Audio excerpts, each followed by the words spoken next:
Hai semuanya, kembali lagi di cerita horor yang pada episode kali ini merupakan cerita tentang Nini Mariam pemakan ari-ari bayi.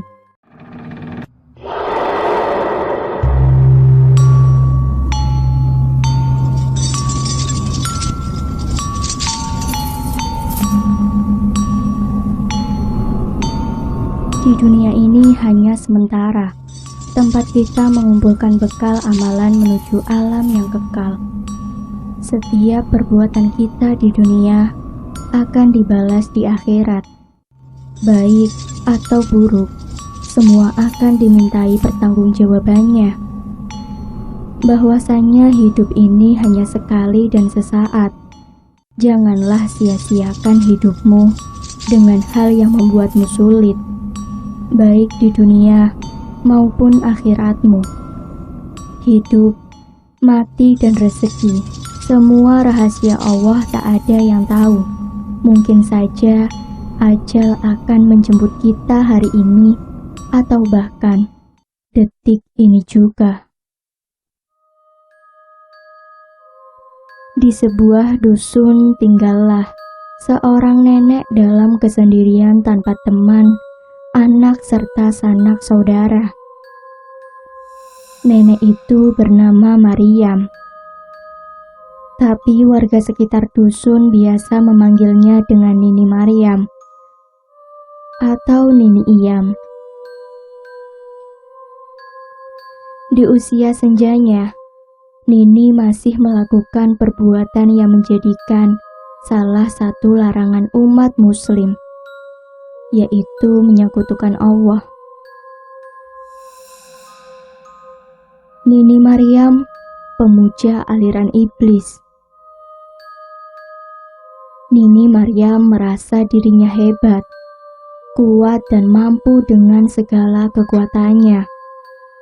Bahkan, ia memiliki beberapa murid yang juga seperti dirinya, yaitu pemuja iblis. Nini Iyam sungguh terkenal dengan ilmu yang ia hasilkan, yaitu ilmu penguasa hitam pemakan ari-ari bayi. Ilmu itu tak bisa membuat ia terbunuh, bahkan membuat para dukun di sekitar dusun itu takluk padanya, walaupun ia seorang nenek-nenek tua.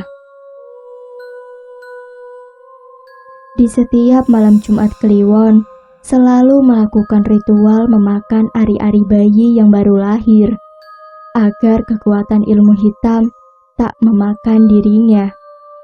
Begitulah syarat yang mengikat dari pemujaan iblis. Untuk mengetahui di mana ia harus mencuri ari-ari bayi, ia mengutus seekor cicak untuk mengetahui keberadaan orang yang sedang hamil.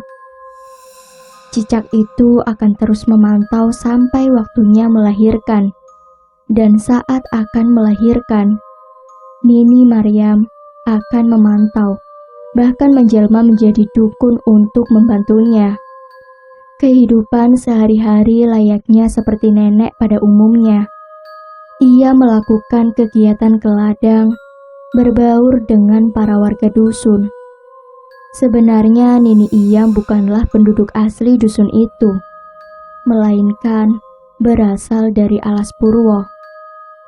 Ia diusir dari Alas Purwo oleh penguasaan alam gaib Alas Purwo karena melanggar pantang mereka. Nini Mariam itu seorang anak dari hasil pernikahan Raja Gendruwo dengan seorang gadis dari kalangan manusia. Jadi, Nini Iyam itu berdarah iblis Gendruwo. Pantangan yang ia langgar dari kerajaan gaib yang ada di Alas Purwo, yaitu memakan bangkai ibunya sendiri. Ibunya, setelah menikah dengan Raja Gendruwo, ia hidup di alam gaib dan meninggal saat melahirkan Mariam. Ayah Mariam tak menguburkan jenazah istri, karena ia akan membangkitkan kembali setelah 100 hari kematiannya. Namun belum 100 harinya, jenazah atau bangkai istri dimakan Maryam yang saat itu memang sedang masa pertumbuhan yang sangat pesat.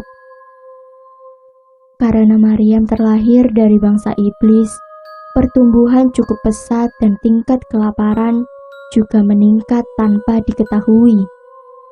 Ia memakan bangkai ibunya yang saat itu dibaringkan di sebuah batu.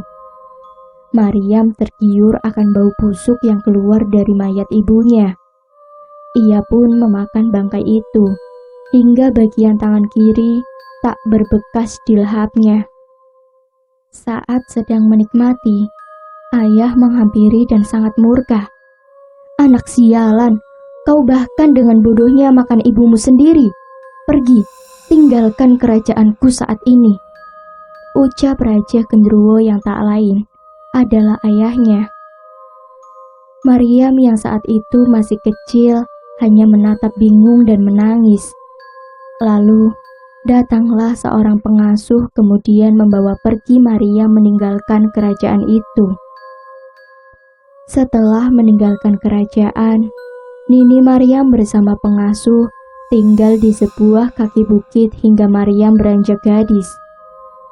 Sifat iblis Maryam pun semakin menjadi, membuat pengasuhnya kewalahan mengikuti kemauannya yang harus memakan bangkai atau daging segar. Hingga suatu ketika, saat pengasuh tak dapat memenuhi keinginan Maryam, sifat iblis Maryam pun muncul. Ia dengan tega membunuh dan memakan jasad pengasuhnya sendiri yang telah merawatnya selama ini. Maryam terus hidup dengan bangkai atau daging segar. Suatu ketika saat salah satu warga dusun tempat di mana Maryam dan pengasuh tinggal, ada warga yang melahirkan. Maryam dengan ramah membantu dan menolong. Setelah persalinan selesai, Maryam begitu tergiur oleh ari-ari bayi itu. Ia pun berpura-pura membantu menguburkan ari-ari itu yang sudah ia ganti dengan batu besar.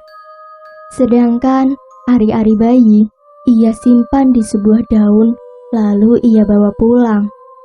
Setelahnya Maryam pamit untuk pulang. Dengan tergesa-gesa, Maryam tiba di rumah, menutup pintu rapat-rapat, dan dengan lahap memakan ari-ari bayi yang masih berlumuran darah. Semenjak itulah Maryam menjadi pemakan ari-ari bayi. Apabila ia tak memakan ari-ari bayi, maka semua tubuh serta wajahnya tak cantik serta halus lagi. Rasa terbakar serta sakit akan menyiksanya. Pernah suatu ketika Nini Maryam tak bisa makan. Kulitnya tiba-tiba berbulu, muka menghitam, wajahnya menjadi tua. Ditambah lagi rasa sakit yang menyiksanya. Saat kondisi seperti itu, tak ada seorang pun yang mengetahui. Suara rintihan kesakitan menghilang seketika saat hadir sosok pria berbadan besar, berbulu, bau busuk serta ada taring panjang menjuntai di bagian mulutnya. Sosok itu melihatnya dengan tersenyum sambil berkata, "Kau tak bisa kembali cantik, Maryam. Kau hanya bisa hidup lebih lama dan kuat, serta ditakuti para pemilik ilmu hitam, asal kau terus melakukan pemujaan kepadaku," ucap sosok itu. "Tolong bantu aku tak tahan dengan rasa sakit ini. Apapun akan kulakukan asal rasa sakit ini hilang. Aku tak butuh wajah cantik, aku hanya butuh kekuatan," jawab Nini Maryam. "Aku akan membantu menghilangkan rasa sakitmu. Dengan cara kau harus terus memakan ari-ari bayi, maka kekuatan ilmu hitammu bertambah dan kau akan kekal hidup selamanya di dunia ini. Semua orang akan tunduk padamu. Namun wajah tuamu saat ini tak bisa kembali lagi menjadi gadis seperti semula. Kau juga harus memujaku agar kekuatanmu semakin sempurna. Bagaimana? Kau setuju?" ucap sosok itu. "Baik, aku setuju dengan syarat itu. Bantu aku agar bisa mendapatkan ari-ari bayi untuk kumakan," ucap Nini Maryam. "Baiklah, kita sepakat," jawab sosok hitam itu. Dan Nini Maryam pun berubah menjadi sosok nenek tua berambut hitam panjang serta kulit yang mengkeriput. Dan rasa sakit yang luar biasa itu pun menghilang. Bahkan ia merasa kuat dan hebat. Sebelum sosok itu pergi meninggalkan Nini Maryam, ia berkata, "Ingat janjimu Maryam, teruslah memujaku. Siapkan tempat khusus untukku di dalam rumah ini." Nini Maryam hanya mengangguk sembari tangannya bersimpuh, seolah mengiyakan permintaan itu. Setelah kejadian itu, Nini Maryam pindah ke dusun yang saat ini ia tempati. Hidup sehari-hari layaknya nenek-nenek pada umumnya yang masih tampak sehat.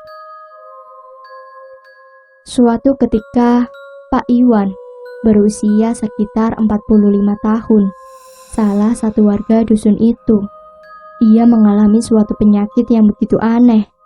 Sekujur tubuhnya mengeluarkan bau busuk dan mengeluarkan belatung, membuat keluarganya tak tahan untuk merawatnya.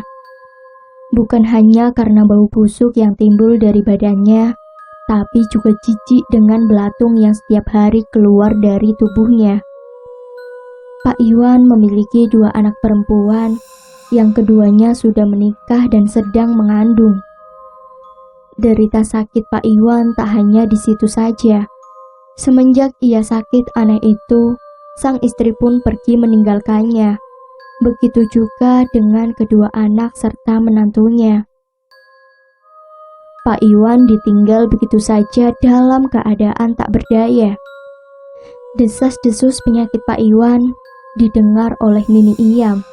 Ditambah ia mengetahui 2 anak perempuan Pak Iwan sedang hamil, membuat Nini Maryam berpikir untuk menjalankan aksinya. Nini Maryam mendatangi rumah Pak Iwan yang sudah sangat tak terurus.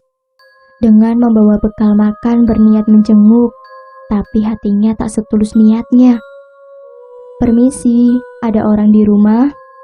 ucap Nini Maryam dengan nada suara lembut. "Silahkan masuk saja," ucap Pak Iwan dengan nada lemah. Saat Nini Maryam membuka pintu rumah itu, bau busuk menyeruak.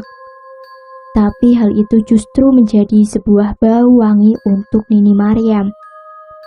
"Oalah Nini Maryam, jangan masuk nih, saya bau dan jijik," ucap Pak Iwan lemah dalam pembaringannya. "Gak apa-apa Pak, niat saya mau menjenguk. Ini saya bawakan sedikit makan untukmu," ucap Nini sambil menyerahkan bungkusan makanan yang ia bawa. "Gak perlu repot-repot nih, saya sakit begini hanya ingin mati biar istri serta anak-anak saya gak malu lagi sama penyakit saya," ucap Pak Iwan sambil menangis. Semenjak Pak Iwan sakit, keluarganya mengasingkan diri dari para warga dusun yang tak tahan akan bau busuk dari sakitnya. "Jangan ngomong begitu Pak, dirimu pasti sembuh," ucap Nini memberi simpati. Padahal hatinya berkata lain.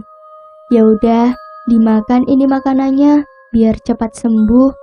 Nini pamit pulang dulu," imbuh Nini sambil tersenyum menyeringai sebelum meninggalkan Pak Iwan sendiri. "Baik Nih, makasih sudah bersedia menengok," ucap Pak Iwan sambil memakan makanan yang dibawa Nini Maryam. Tak lama, terdengar suara teriakan kesakitan memilukan yang berasal dari rumah Pak Irwan. Suara teriakan meminta tolong, tapi hanya Nini Maryam yang mendengar, karena ia belum begitu jauh saat ia beranjak dari rumah Pak Iwan. "Katanya kau mau mati Iwan, itulah ajalmu. Nikmat bukan makanan penutup kematianmu? Aku akan datang 2 hari lagi.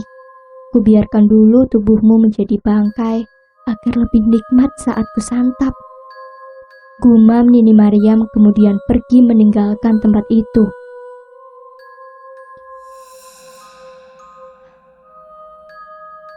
Tepat malam kedua meninggalnya Pak Iwan yang tanpa diketahui siapapun, Nini Maria mendatangi rumah tersebut dengan keadaan yang gelap gulita, sambil berjalan dengan senyum menyeringai. Ayo para iblis, kita makan tubuh si Iwan ini dengan lahap. Nini Mariam pun memakannya dengan lahap. Setelah kejadian itu, dusun kembali tenang, tak ada lagi yang sakit serta kehilangan ari-ari. Karena begitulah, kalau Nini Maria memakan bangkai atau jasad, ia tak akan beraksi sampai malam Jumat Kliwon selanjutnya. Keadaan dusun kembali mencekam saat bulan purnama dan tepat malam Kliwon. Suara jeritan kesakitan dari salah satu warga dusun yang saat itu hendak melahirkan. Malam menjadi mencekam. Hembusan angin yang begitu kencang ditambah terangnya purnama bersinar. Ampun, aku gak kuat. Ini sakit sekali, Bu. Kemana Mas Joko? Kenapa lama sekali memanggil dukun di desa sebelah, Bu? Ucap Dewi yang sedang berusaha menahan rasa sakitnya kepada ibunya yang saat itu menjaganya. Tanpa mereka ketahui, Nini Mariam sudah memperhatikan mereka dari luar rumah itu. Nini Maria menjelma menjadi dukun yang biasa membantu persalinan para warga dari dusun sebelah. Suami Dewi berlari tergesa-gesa ke rumah. Ia ingin menyampaikan bahwa dukun beranak di dusun sebelah tak ada di rumahnya. Namun, saat hendak tiba di pekarangan rumah, ia terkejut melihat dukun beranak itu ada di depan rumahnya. Ya Allah, Ni, saya tadi ke rumah Nini tapi Nini nggak ada. Ucap Joko kepada Nini Mariam yang menjelma menjadi dukun beranak. Ya wis, ayo kita masuk bantu istrimu melahirkan. Ucap Nini penuh semangat. Proses persalinan pun berjalan lancar. Namun tanpa mereka ketahui, ari-ari bayi Joko dan Dewi ditukar Nini Mariam dengan sebongkah batu yang ia bungkus dengan kain. Lalu ia kuburkan selayaknya ari-ari bayi. Sedangkan ari-ari bayi yang asli ia simpan di sebuah bungkusan yang terbungkus daun pisang. Setelah merasa semua beres, Nini pun berpamitan. Saya permisi pulang ya, karena sudah malam. Ucap dukun jelmaan Nini Mariam kepada Joko dan Dewi yang saat itu sedang berbahagia atas kelahiran anak mereka. Ya sudah, ayo nih, saya antar pulang. Sudah terlalu malam ini dan jauh lagi. Ucap Joko yang beranjak dari duduknya. Gak usah, kau temui saja istrimu. Aku sudah biasa pulang malam sendirian. Ucap Nini menolak halus. Jangan Nih, gak apa-apa biar diantar Mas Joko saja. Aku ada ibu yang menjaga. Ucap Dewi membenarkan perkataan Joko suaminya. Gak apa-apa, aku biasa. Balas Nini yang bergegas jalan pulang. Ya udah Nih, hati-hati ya. Ucap Joko. Nini tak menjawab pertanyaan Joko. Ia bergegas menuju rumahnya. Saat sampai di rumah, Nini merubah kembali wujud aslinya, lalu membuka bungkusan ari-ari bayi yang terlihat begitu menggiurkan baginya. Saat hendak melahap, tiba-tiba ada sosok yang mendatanginya. Sosok itu begitu cantik dan berpakaian serba putih. Cukuplah nak, cukup kau lakukan perbuatan ini. Ibu sedih melihatmu. Kembalilah ke alas Purwo dan bertemulah dengan ayahmu dan mintanya untuk mencabut sukmamu agar kau tak melakukan hal ini, nak. Ucap sosok wanita cantik yang tak lain ibunya. Siapa kau? Sembarangan mengganggu kenikmatanku. Balas Nini murka ke sosok itu. Aku ibumu, nak. Ibu yang melahirkanmu. Ibu yang dipaksa menikahi ayah iblismu hanya karena dia menginginkan keturunan dari bangsa manusia. Karena dengan memiliki keturunan dari bangsa manusia, kekuatan dia bertambah dengan mengisap serta memakan tubuhmu hidup-hidup. Jelasnya, manusia dan iblis tak boleh bersatu. Itulah kehendaknya Sang Gusti Allah. Apabila kesesatan menghampiri hidupmu serta kemurkaannya menolakmu, kelak ajal menjemputmu. Imbuhnya, hei wanita sok pintar, aku tak akan mati karena ilmuku sakti mandraguna. Siapapun tak bisa membuatku mati, ucap Nini Maryam sambil melanjutkan memakan ari-ari bayi itu. Ajal Sang Gusti sangat pedih, nak. Ibu tak ingin kau tersesat, nak. Kembalilah ke alammu. Jangan lagi kau melakukan perbuatan itu. Aku tak peduli. Aku akan hidup selamanya dengan memakan ari-ari bayi ini dengan kenikmatan. Lanjut Nini Maryam. Baiklah, bila kau tetap akan pendirianmu, maka ridhoku tak menyertaimu. Suatu hari, kau akan menyesali perbuatanmu yang akan diketahui oleh semua orang di dusun ini. Beraninya kau padaku, hai wanita sok pintar. Rasakan mantra pembakar sukma. Sembari mengucapkan mantra. Tapi mantra itu tak berefek apapun kepada sang wanita cantik yang tak lain ibunya sendiri. Makhluk macam apa kau tak bisa terbakar oleh mantraku? Aku hamba Allah yang diizinkan membawamu dalam kebaikan cintaku, untuk ke jalan Gusti Allah serta ridhoku. Aku tak percaya ada siapa itu Gusti-Gusti. Itu karena akulah yang paling kuat sejagat raya alam ini, ucap Nini Maryam. Sadarlah, nak. Terlahir dari rahimku karena kehendak Sang Gusti Allah. Jadilah pribadi yang lemah lembut. Kau seorang wanita, nak, ucap ibunya yang berlinang air mata. Berdebah, kau telah berani memerintahku. Musnah kau dengan ajian mantra pelebur sukmaku ini. Rasakan. Nini Maryam mengeluarkan semua kekuatan hingga ia sendiri kewalahan dan terpental. Wahai wanita, siapa kau sebenarnya? Aku adalah ibumu, nak. Percayalah hal itu. Ibu yang melahirkanmu, walaupun aku tak membesarkanmu karena kematian memisahkan kita. Kenapa kematian itu memisahkan kita? Kenapa? Tanya Nini Maryam penuh amarah. Karena kita makhluk ciptaan Sang Gusti Allah. Setiap yang bernyawa akan mengalami kematian. Itulah yang ada di tulisan dalam kitab suci Al-Quran, nak. Aku bukan makhluk Gusti Allah. Aku makhluk yang tak akan bisa mati. Ingat, karena aku ratu penguasa kegelapan dari pemuja iblis, ucap Nini Maryam. Walaupun keadaannya sudah lemah akibat mengeluarkan mantra peleburan sukma agar sang ibu hangus terbakar, tapi korin ibunya baik-baik saja. Sudahlah, nak, kembalilah ke alas Purwo, kembali ke kerajaan ayahmu. Minta ayahmu mencabut sukma agar kau kekal abadi bersama ibu. Kau akan kekal abadi bersama ini karena ketidaktahuan akan agama, nak. Imbuh Ibu Maryam mendekati Nini Maryam yang saat itu sudah tak berdaya lagi. Dengan rahasia Allah, korin sang ibu membawa Nini Maryam ke kerajaan ayahnya untuk bertemu dengan sang ayah. Temui ayahmu. Minta dia mencabut sukmamu.